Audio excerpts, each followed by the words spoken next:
Insider is made possible by the support of Global Eagle. Connect, entertain, empower with innovation from Global Eagle. Hi everybody and welcome to a very special edition of Apex Insider. We're shooting 2 episodes of Apex Insider on location this month at Apex Expo in Boston. And in part 2 here we are joined by Claudia Sender, who is the VP of Customer for LATAM Airlines Group and former CEO of LATAM Brazil. Welcome. Thank you very much. Thanks for the invitation. Yeah. Pleasure to be here with you. Great. Congratulations on your 5-star airline rating today in the morning sessions, and thanks for giving such a great presentation. It was really engaging for the whole audience. Thank you. Thank you very much. It's an honor to be awarded with the 5-star Apex Prize again, and I think we're the only one in Latin America, in South America, sorry. So I think it's a great honor, especially because it's a passenger rating and certified passenger rating. So once you know that it's a real thing and that this is what the passengers are telling us, it becomes a great source of pride. Yeah, great. Well, congratulations again. Thank you. Part of your presentation was talking about some of the massive time, financial investment and energy that you guys are putting into retrofitting or upgrading 2/3 of your fleet. Can you tell me a bit about that program? Yeah, so this is a program that we've been working on for almost 2 years now, and we've started listening to our customers and trying to understand what makes them different, what makes them similar, and what is it that they really value. Because in the end of the day, if you start investing in everything, then nothing becomes relevant. So the first thing that we've learned is that for different customers, the cabin experience is super, super relevant. But for all of them, it's the key source of loyalty. Right? So I want to fly more, or I fly more with the airline where I feel the best when I'm inside the plane. And of course, all of the other dimensions and all of the other touch points make a difference, but the cabin experience is super relevant in generating loyalty among the passengers. But it's even more relevant when you talk about the corporate passengers and the most frequent flyers. So this is why last year we embarked on this journey where we're going to retrofit 2/3 of our aircrafts, 100% of our narrow body fleet, and 50% of our wide body fleet, where we're bringing a lot of segmentation, so delivering different features to different types of customer. Okay. So for example, in our business class, for our wide bodies, the one thing we're investing in is privacy and opportunity to rest. So our new business class seats will all be full flat beds. All of them will have privacy and all aisle access. We will have a lot of storage space if you want to store your stuff and sleep, but you will have a lot of opportunity to work. So we have a charging station, we have ample lighting opportunities without disturbing your neighbor who's resting. And we're also changing all of the catering service to make sure that it's fast, if you want it to be fast, so that you can go back to work, or you can sleep, or you know what, you can watch your favorite movie. And this is another area where we're investing very significantly. If the customer wants to sign into our in-flight entertainment system, we will know what he watched or he or she watched in their last journey, and say, you know, Claudia, you watched a horror movie, I am going to recommend another horror movie for you, but not a romantic comedy, right? So we can show that we care by having relevant personalization to our customers. And this kind of feeds into the hyper-personalization trend you talked about. Can you go too far with personalization? Is it ever too much, or can you just keep tailoring that experience to the passenger? I think we can keep tailoring, and the passenger tells us where the limit lies, right? So if you use data analytics correctly, you will know once the customer stopped engaging with you, you know, and if the customer starts flying and not logging in, you will know that you probably went one step too far. But for our most frequent flyer customers, where they have to give away a lot of information, you know, if you're flying to the US, you have to tell your address, you have to leave an emergency contact. It just makes the experience a little more frictionless, a little more empathetic. So this is where we're trying to move towards, to something where the customer feels comfortable, doesn't feel invaded, but also feel like it's easier to have a relationship with LATAM, and it actually feels nicer, and we care for the customer, and we give them more relevant experience with us. Okay, I think that segues really nicely into my next question, actually, which is talking about caring.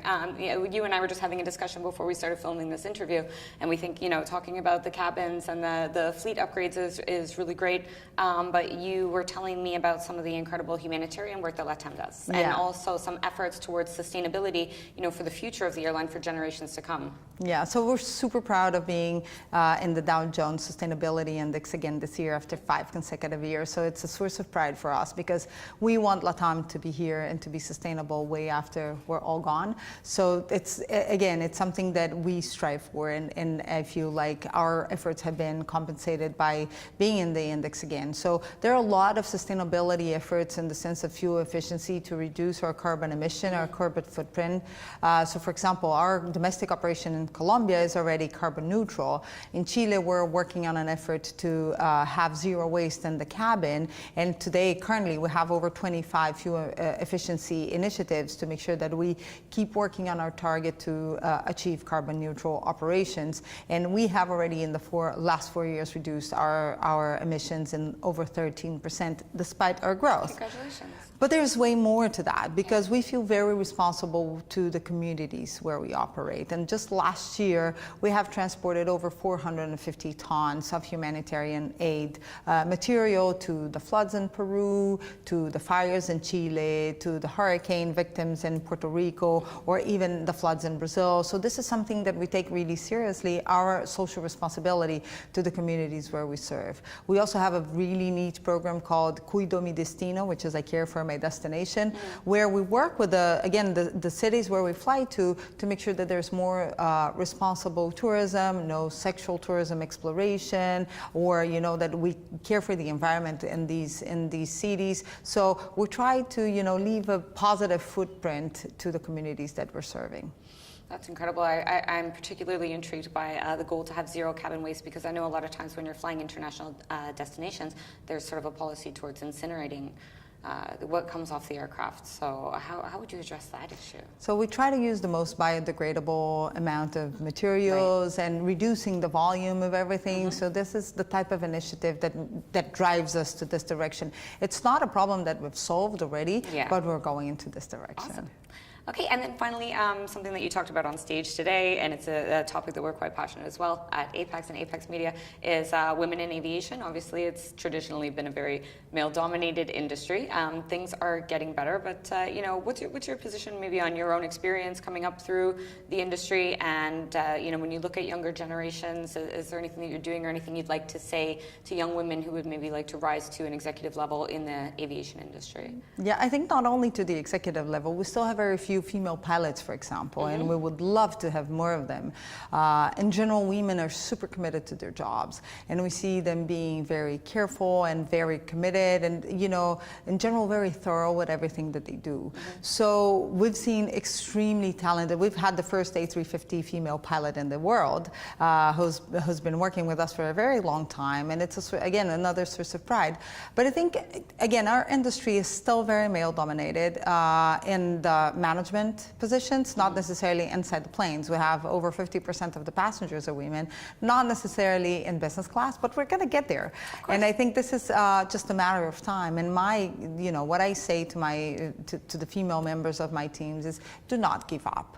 There's room for us, and I think every company that understands the diversity of the people that we transport every year needs to understand that you need the same level of diversity in our boardrooms, in our meeting rooms. So this is a path with no return. Well, hopefully we're far enough down that path now that there is no returning. We'll continue to see vast improvements in this area. Yep. I'd like to thank you so much for your time today, Claudia. Thank you very much. Thank you for joining us at Expo, and thank you for joining us on Apex Insider.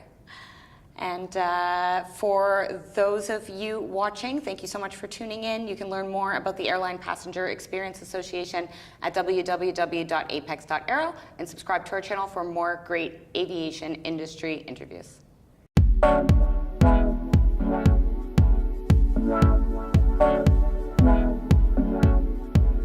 Wow.